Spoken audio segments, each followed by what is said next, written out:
Assalamualaikum warahmatullahi wabarakatuh. Kami dari kelompok ke-7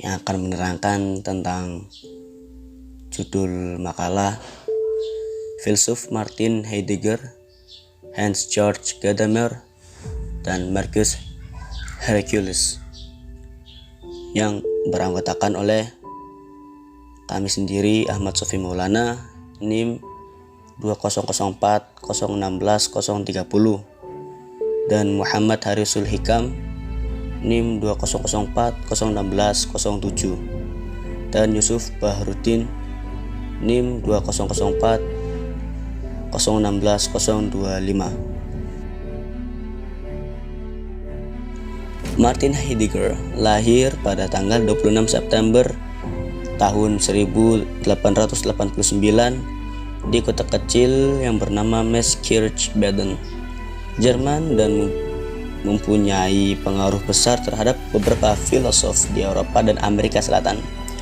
Ia menerima gelar doktor dalam bidang filsafat dari Universitas Freiburg, di mana ia belajar dan menjadi asisten Edmund Husserl, penggagas fenomenologi. Disertainya berjudul Die Liebe von Urteil in Psychologismus, ajaran tentang putusan dalam psikologi. Ia adalah anak seorang pastor pada gereja Katolik Santo Martinus. Sebelumnya ia kuliah di Fakultas Teologi sampai 4 semester, lalu pindah ke filsafat di bawah bimbingan Heinrich Rickert. Pengaruh filsafat New Kantianisme juga banyak memberi pengaruh padanya. Selanjutnya yaitu metode pemikiran Heidegger. Heidegger mengangkat metode fenomenologi dari Husserl. Metode ini sangat penting dalam menguji data pengalaman langsung dengan membuang semua konstruksi epistemologi dan logis dan mencari suatu perbedaan antara kesadaran dan dunia luar akan menemukan fakta yang sesungguhnya. Teori-teori yang menempatkan seorang sebagai penonton akan tercipta jurang antara subjek dengan dunia objek, maka akan gagal mengungkapkan fakta yang sesungguhnya. Supaya terhindar dari kegagalan seperti di atas, maka Heidegger bertolak pada persoalan eksistensi manusia. Segala yang ada di luar manusia selalu dikaitkan dengan manusia itu sendiri. Benda-benda yang berada di luar kita baru mempunyai arti jika hanya dalam kaitan dengan manusia. Lebih jauh dikatakan dunia di luar manusia dipandang dan dikonseptualkan sebagai berbeda-beda secara struktural ke dalam wilayah-wilayah modalitas eksistensial dan modifikasi manusia. Oleh karena itu, untuk memahami filsafat Heidegger, langkah yang paling tepat adalah dengan memahami kata-kata kunci, yakni 1. Desain, yaitu eksistensi manusia di dunia empiris ini.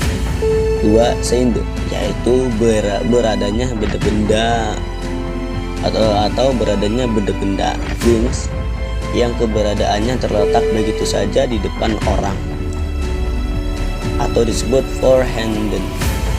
3. Facticity, yaitu fakta bahwa desain adalah being yang terlempar dan lain-lain. Beberapa kata kunci di atas dipergunakan oleh Heidegger untuk menumbuhkan dan merumuskan makna ada, sein being.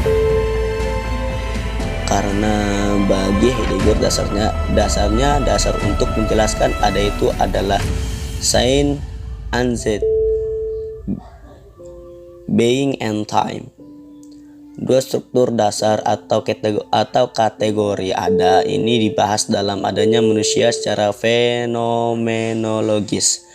Namun ada itu sendiri menurut Heidegger tidak bisa terlepas dengan waktu, karena Desain itu tidak lain adalah waktu itu sendiri.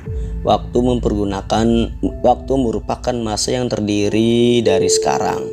Masa mendatang, future, terdiri dari masa sekarang yang belum terjadi dan pada suatu ketika akan terjadi. Akhirnya masa lampau dipahami sebagai masa sekarang yang dulu pernah ada tapi kini sudah tidak ada lagi. Struktur pemahaman waktu sebagaimana ada pada pendapat umum hanya berlaku bagi being lain dan bukan pada desain. Desain mentransendensi being lain sebab pada desain aktus pelaksanaan diri dan potensi pelaksanaan diri bertemu. Dengan demikian, dimensi waktu paling penting bagi Heidegger adalah masa mendatang, future, dan Zukunft. Desain selalu berada dalam proses pelaksanaan diri. Proses di mana desain melaksanakan diri ditunjukkan dengan masa mendatang. Waktu lampau dan sekarang harus dimengerti dengan masa mendatang.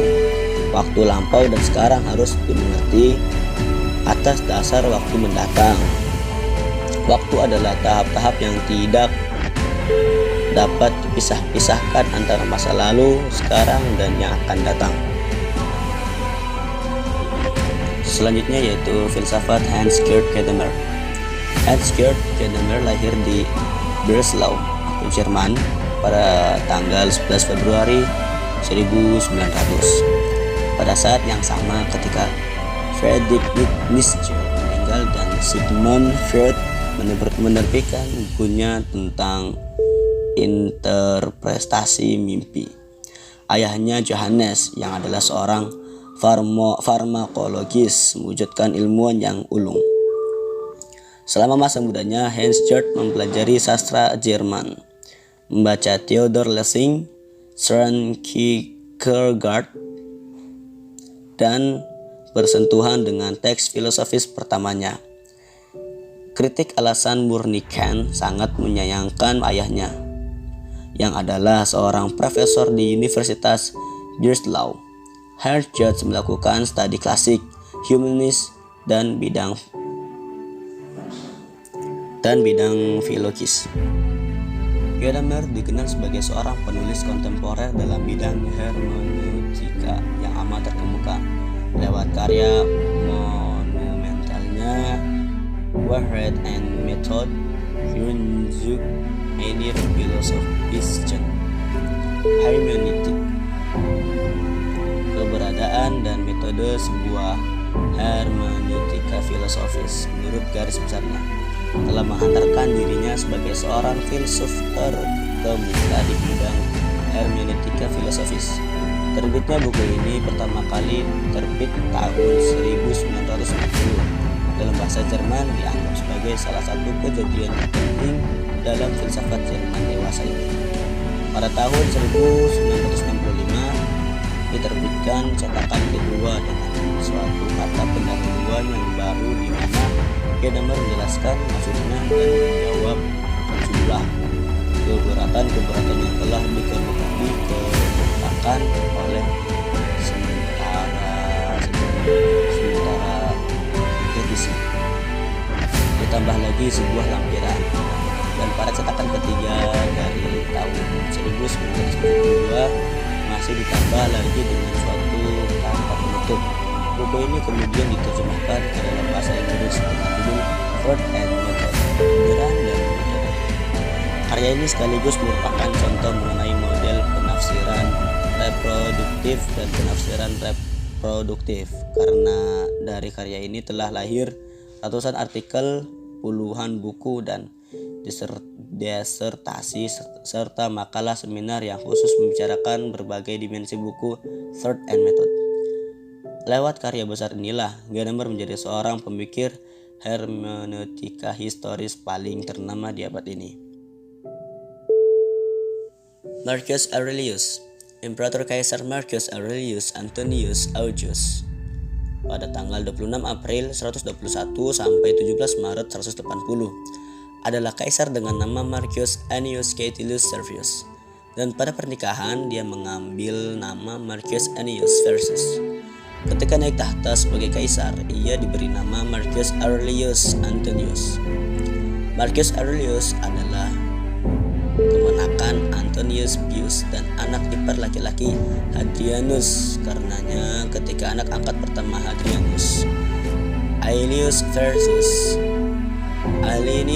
meninggal dunia, Hadrianus membuat prasyarat kepada pengantinnya agar Antonius mengadopsi Marcus.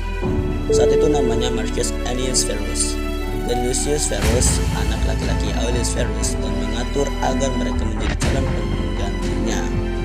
Dia menjadi kaisar Romawi pada tahun 161 Masehi dan mengangkat pada 19 tahun kemudian.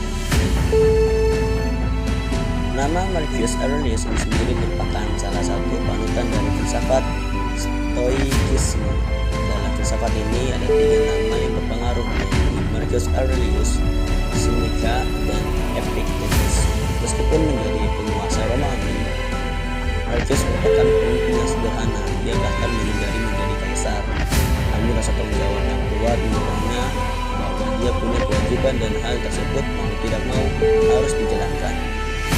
Pemikiran dari Marcus ia tuangkan dalam buku yang berjudul Meditations, yang menjadi buku wajib bagi para Stoik. Kalau Anda dihadapi oleh berbagai permasalahan hidup, bisa membaca pemikiran dari Marcus untuk mendapatkan motivasi atau bahkan perspektif baru dalam menjalani hidup.